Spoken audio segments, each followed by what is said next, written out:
welcome back to Daily Insight. Now, Mayan, we have a very special topic today. Yes. We are talking about how to start a food cart franchise. So, And who do with we have that- as our guest? Yes, with that we have Arvay Veniegas, CEO of Chocolate Starfish Franchising Corporation. Hello, Hi, Arvay. Good morning. Ayan. Thank you Good for morning. joining Hi, Rani. us. Thank you for Thank you. having me. Welcome Okay. to Daily Insight. So, a lot of people want to know, what is Chocolate Starfish Franchising Corp? That's a long name. That's the name of the Yeah, corporation. Your Uh-uh. corporation. Well, actually, Chocolate Starfish Franchising Corporation is a food cart franchising company, and we aim to help Filipinos who wants to join entrepreneurship but don't have any idea on how to start or where to start. Correct. Yeah, so that's Okay. why for our episode today, a lot of our viewers, they don't know how to start. Yes. Oo. Yes. So that's what you do sa Chocolate Starfish Franchising Corp. Okay, Yeah. what are the businesses muna or the brands under Uh-uh. your corporation? The first brand is the Bente Chow Food Shack. Okay, so sa inyo yon, Yes, Bente yes. Chow. We have 105 branches of Bente Chow Food Shack, and then Wow. Squeezy. Squeezy yan Fresh yung lemon. pressed Yes. juice, yes. Okay. We have 10 branches of that. Okay. And our newest one, the Club Coffee. Club Coffee. Yes, that's for coffee lovers. So you have 3 brands now under your corporation. Okay. Yes. So how old is, let's do an acronym. The name is so long. Let's do C. Oo nga. Let's do an acronym. CSF. Starfish na lang kaya. Starfish na lang. Yeah, Sige. okay. Okay. Starfish. So how did you start first this business, you know? What was your background before? Do you have any background in business and entrepreneurship? Food. Well, well, actually, no. Oh. I'm a nurse by profession. Registered nurse. Okay. Malayo. Uh-uh. Okay, but my previous experience is in sales and marketing Oh, in okay. pharma I industry. see. Okay. So you really did not practice nursing. Yes, I did. You did for a couple I think years. 1 year. Okay. Tapos you went into sales and marketing. Yes, and then after 5 years, me and my wife, we decided why not put up our own business, Your because we own. already have an idea on what to do and Oo. how to do it. Okay. So we started Chocolate Starfish Franchising on 2013. 2013. Yeah, So that so was 4 like 4 years years na. ago. Okay, so we mentioned kanina, Randy, yung mga products and brands under Starfish. Okay, what's Bento Bente Chow? Chow, yeah.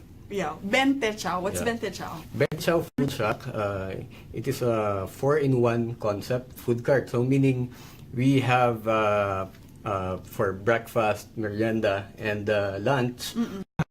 Dinner. In one cart we have silog, we have Ah. siomai, we have fried Oh, noodles, okay. and we have flying saucer sandwich. Oo. So the price starts at 20 pesos. Okay, That's starts why- at 20. Hindi naman lahat Yes. 20. That's why Bente Yeah, Chow. that's why Bente Chow. Yes, Oh. Bente is 20. Randy. Okay. Thank you for the explanation.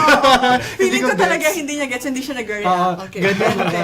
Okay. Bente Chow. Like, and 20 pesos you can eat. Parang gano'n. But that's a whole meal in itself already in Yes, only yes, 20 that's a whole pesos? meal. You can already have your rice and Siomai, gano'n. silog, Silog. the traditional Oo. tocino. You know meal. the silog? Silog Yes. lang. Oo, yung mga rice Oh, topping. okay. Yes. Ang ganda ng concept kasi saleable yun. Yes. Diba? Oo. You can, parang breakfast food that you can eat actually any day. So that was the very first concept. That was Yes. the very first brand under Starfish. Yeah. Okay, so Bente after Chow. Bente Chow, what came next? Yes. After Bente Chow, we started Squeezy. And what is squeezy for the people who don't know? Yeah. Squeezy is a fresh pressed juice from farm to cup.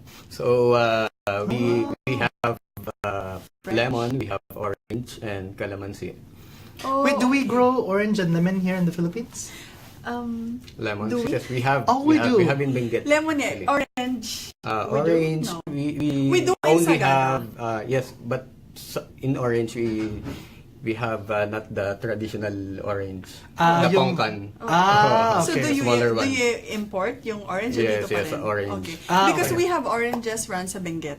Oh, Oo. okay. Okay. Like Benguet. So that's Mountain the province. concept of doing this squeezy. Squeezy. Oo, Yeah, for the fresh health fruit. conscious. Farm to cup. Oh, so that's the brand is health conscious. Yes. Not like the sugary, Oo. may boost pa. Correct. So this one naman sa drinks to. Okay, Yes. so mga juices, shakes out of this fruits, 3 fruits. Okay, and then yung newest nila, they have not launched yet. Yes, pero yes. We will launch it October or November. this year. Yes, this So, year. malapit na. This is the club coffee. The club coffee. Okay. Club So coffee. this is the fun side of coffee because Right now, it's important that the food you eat is Instagrammable. Of course. So, and na-imagine ko na. What's the the look- use of Yes, eating for the those good food if you Oh, can't take you a can picture? take pictures. Uh-oh. So Yeah. it's a colorful coffee. So we put natural coloring to the coffee, and so that it will become an Instagrammable for the customers. Like blue, yellow, mga ganun. Yes. Okay. Kaya Ito, Club Kahoy fun. Yeah, fun. Pang Okay. pang Fun side millennial of coffee. talaga. Yes. Yes, okay. So you have all of these different brands, but we want to know more about how you do the franchising and the corporation. So we're going to go into more detail We about will that. discuss on Yes. our next segment. Yes. Okay. So stay tuned. Welcome back to Daily Insight. We're here with Arvay Veniegas, the CEO of Chocolate Starfish Franchising Corp. Yes, so we're just gonna call it Starfish. Yes. Okay, so the way that you were mentioning, Arvay, is that you first started with a food cart business. But how did you end up becoming a franchise company? Because we have a lot of our viewers, they have food stalls like you did before, but they want to build that into a corporation. Yes. So how did that start from the very beginning? Okay. So first of all, we don't expect that our business will become a corporation Oh, or so will umpisa, be di ba? as big as this. So the first thing that we did is we conceptualized a food concept that is unique and that has a target market. So Okay. after that, when you have a unique food business and profitable business, I think everything will follow. Like Okay. our loyal customers, they already asking us if they could franchise the Oh, food okay. cart. So they are the Ah. ones, the people Yes. are the ones actually who approach you, Yes. not you who wanted Yeah, yes. to Oh, franchise. so the that's how it business. started Yes, in that's your how it started, experience. yes. So how long for when you started Bente Chow, Chow. how long did it actually reach the market and reach the people who ask how to franchise? Actually, from the grand opening day of our first branch, it only took 6 months before 6 we months we before the start the franchise. franchising because Oo. some of our customers already asking us if they could Okay. also put up. But you Bente started Chow. as a kiosk, no? Yes. So yung next na kiosk ninyo, kumbaga franchising ang may-ari Yes, nun? franchise. Ah, okay. Ah, So okay. out of this 100 plus na Bente Chow muna tayo, no? Out of this 100 plus franchises, ilan lang yung owned mo? Yes, 15 company. The rest, Yes, Oh, and, so most of them are all franchisees. Oh. Yes. Okay, franchise. but when you were starting, did you know how to set up a franchise corporation? No, not really. Okay, so how did you learn Yes. what to do? Where did what you? are the stages? Yes. Okay. So, sabi nga nila, di ba, when opportunity comes, di ba, just say yes and then... Yes, tama. So, we look for mentors, especially Okay, that's in good. the franchising industry. So, we are thankful to have our mentors, Mr. Steve Benitez of Bose Coffee. Hi, Sir Hello. Steve. Oh, both. Okay. Okay, and Mr. Joe Magsaysay of Potato Corners. Hello, Hello. sir. So, they are our mentors who teach us on what to do. And, How did you connect with these mentors po, Arvay? First of all, I joined Go Negosyo, so that's I see, also okay. important to That's have a fine. network and to Correct. join. Join an organization yes, talaga. Yes. So and then after that, we rented an office in Makati. Right now, our office is in Makati. Oh, Okay. So it is also important that your office is in the Prime accessible, location. yes, prime location. Oh, so when you got these mentors, they're the ones who gave you the tips. They The taught you how idea. to start the franchise Yes. corporation. Yes, yes. So sila nagbigay ng idea, sila nagturo how you can franchise your brand. Yes, how Okay. to more on how to secure your brand, especially in franchising. So okay. it must be the franchise agreement must be concise and complete when it Okay, comes. so technicalities and legalities. Yes. Sila nagturo Yun. nun. Oh, Tama especially if naman. you don't have background in those Yes. things. And you Yes, have it's to be hard. consistent Yes, it's pala, hard. Randy. No? Imagine 100 plus, diba? Yes, Yes. of Na course. mga- Hard to manage. Correct. Okay. Oo. So yun yung, how about the execution? Yes, So you already after- know. Yeah, you got Yeah. their advice from your mentors. Yes. What happened next? The sales and marketing part, I think that's the easiest for us because that's our background before. You had an experience Yes, now. Oo. we already have an experience in sales and marketing. So we first do the Facebook boosting. Okay, so online. Yes, online. Oo, online. You- yan ang marketing ninyo. Yes. You made And use then we of start Facebook. joining the conference of franchising conferences. Okay. So, I think that's good that we should really emphasize those things. One was expanding your network, okay? Yes. Finding people who are experts in the field of franchising, and then going to those conferences where you can have more knowledge and things like that. Yeah, so parang yun nga, before we close this segment and before we moved on dun sa ibang topic, Oo. tama yun eh, just ask for ideas from your mentors. Yes. Kasi kung wala ka namang idea, it's not bad to ask, Yes, yes. no? Yes, Tama. oo. And connect talaga, Randy. Very important yung connections. Yung to the people who share the same passion, the same business. Oo. Yes, Yeah. that's true. So for example, let's say for me, I'm interested in becoming a franchisee Squeezy. of Squeezy. Okay, so I contact you. Well, so what should I do now? The next step is the business coach. We call it business coach. Okay, business coach. Yes, we teach all the basics about the business. Okay. About Yes. Squeezy Yes, in about particular? Squeezy, Okay. yes. Oo. And then after we have qualified the franchisee, it is also important that you qualify the franchisee because the franchisee must be matched to the food concept. Okay. Arvay, how do you qualify? Oo. What does yung that mean? franchisee? Oo, para pumasa si Randy for Squeezy. Oo. What are your standards? Oo. Pasado na ba agad? Okay. So first of all, it is an advantage if you have an experience in sales or business. And of course, after that, we see to it na maganda yung magiging plan. Let's say in managing a business, paano yung setup nila Okay. after we give the branch to the franchisee. Oo. So what's Kumbaga, how will he continue yung operation? yes, how will he handle Okay. and who will manage? So, dapat ba Okay. may staff siya or... Yeah, yes, it is advisable na may staff. But of course, dapat din siya naka hands-on, especially dun sa mga first months of the Correct. business. Kasi important din na nakikita niya yung mga challenges ng branch para at least magawa niya agad. ang Okay. So, as a action. franchising company, okay, what do you provide? What's in the oo. package? What are you gonna give to me? Yes. Okay, nagbayad na si Randy. Ito na ang Yes, pera ko. oo. Okay, what do you provide? So aside from the basic equipments, the Okay. inventories, the initial Yes, the food inventories, stock Inventory. supplies. yes, the food cart. We also aid in finding the location. So that's one of the hardest part. Nice! okay. Kayo Location. naghahanap. Yes, Oo. yes. And after the location, once we already find a feasible location, we also train the franchisee and also the staff. Okay, you Okay. train. You provide training. Yes, the okay. training. For ilang months yan, training? Mabilis lang naman. Okay. Mga At least before one they week start, lang, no? yes, Okay. yes.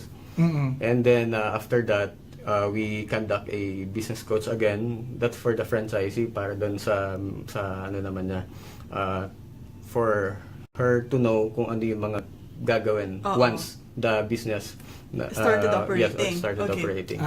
Okay. So I think it's important we stress that to our viewers when you want to have your franchise corporation, like with Starfish, if there's someone interested in contacting you, you need to have a plan for them. Hindi Yes. basta-basta, okay, ito ng Yes. supply, ito ng Oo. card, The go! supply is important. May support, di ba? Yes, Okay, and yes. of course, yung pinaka-kiosk, the pinaka-stall, you also provide Yes, that. yes. Okay, so everything, and then training, and then you also coach the owner or the Yes. franchisee. Okay, Yes. how about on our next segment? Or Yes, now we're gonna know about the future plans of Starfish, Chocolate Starfish, about other brands that they might have, and other ways that you can find their carts. Okay, so stay tuned to Daily Insight.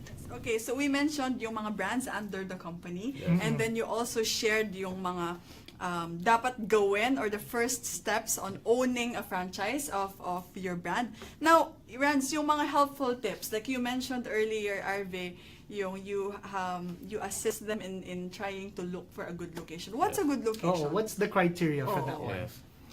First of all, you need to find the target market or the right customers for the product. Okay. Yes, for that particular product. So once that we have found that market, let's say millennials, young professionals, or Sige, students. can we stick to Squeezy, for example? Yes, Anong okay. market ng Squeezy? Squeezy is for mostly for the young professionals. Okay. Yes. So we position our brand. Most of our branches are in the malls. Okay. Ah, okay. So mall goers, Yes. shoppers, ganon. Yes. Okay. So it's not advisable to do it maybe in palengke. Oo. Kumbaga, wala dun yung market, no? Wala. Okay. Public market lang. Okay. Hindi rin pwede sa mga high-end, masyadong high-end na location. Okay, Yes. so that's how they identify a good location, Randy. Oo. Kailangan, kung sino yung target market mo ng particular brand, that's where you locate the franchise, the stall. Okay, so... And then how do you consider what is the target Yes. market? Is it based on the price range of your product? Yes. Okay. Yeah, it is also important that you should know the capabilities of the market. customers. Yes, if they can afford the price range. Okay. Especially if they want an affordable drinks, or Items, do yes. they want the expensive.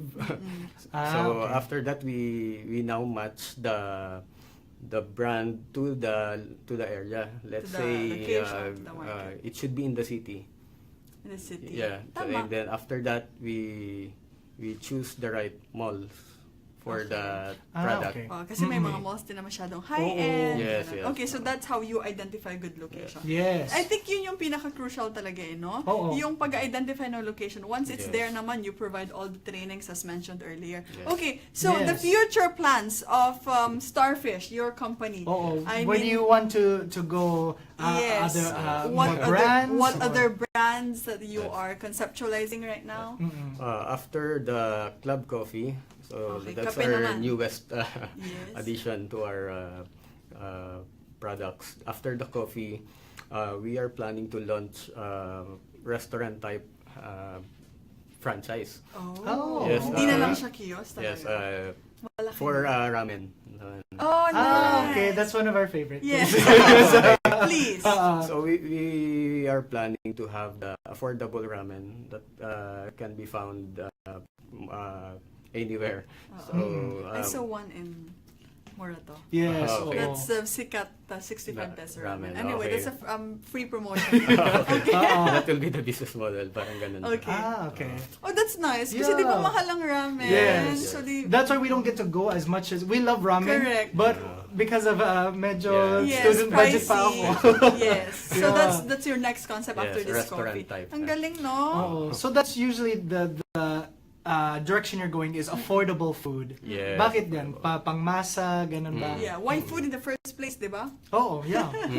Actually, food industry is stable. Kasi, Yes. So aside from that, yung market din natin doon sa affordable but quality, dumadami siya. Like college students, high school students. Yes. Yeah. Yung buying capacity nila lumalaki na rin. Tumataas, yes. Especially, yun nga, mga young professionals, Yes. foodies Yeah. ang tawag. Yeah. So, yun, nakita din namin yung pag-rise ng trend doon sa ganong market. Alright. Okay. How about his Yeah. advice? Yeah, so now from your tips for our viewers who want to hopefully start their own To franchising own a corporation. franchising company, or to Yes. those who want to have their own franchise. Yes, what's some tips that we can give to our viewers? Okay, so every business has a risk involved. So talagang nakakatakot talaga kung saan nakakatakot. But if you love what you do, di ba? Kahit may mga challenges pa siya, hindi naman kumbaga magiging maganda pa rin yung end result once you love what you do. So don't be afraid to take risk and just do it. Just do it. And Like that. yeah, because experience is always the best teacher, di ba? Ayun, Experience, okay. experience is always the best teacher. Yes. Wag masyadong play safe, right? Yes, Yes. oo. If people want to know more about your business, if they want to maybe set up their own, become a franchisee, how can they find out more information? Yes. Our website is www.chocolatestarfishfranchising.com. Our Facebook is Chocolate Starfish Franchising. Chocolate Starfish. Yes, mahaba. Ayun, okay. Mahaba pero at least unique siya. So, Oo. matatandaan pa rin. Yes. All right. Okay, let's thank our sponsors. Do we Yes, have anyone? thank you so much, Happy D, for my dress today. And we invite you to to the Arena Weekend Market every Saturday and Sunday, and to Vandara. Thighs Thai Spa. Thai Spa, that's now Hello, a fashion Ara. hub on Visayas. So Hello, we hope Ara. you enjoyed this episode. These are mornings filled with meaningful business talk. Giving you useful advice on how to win at your career. I am Randy Bernardino. I am Mayan Manzano, and this is Daily Insight.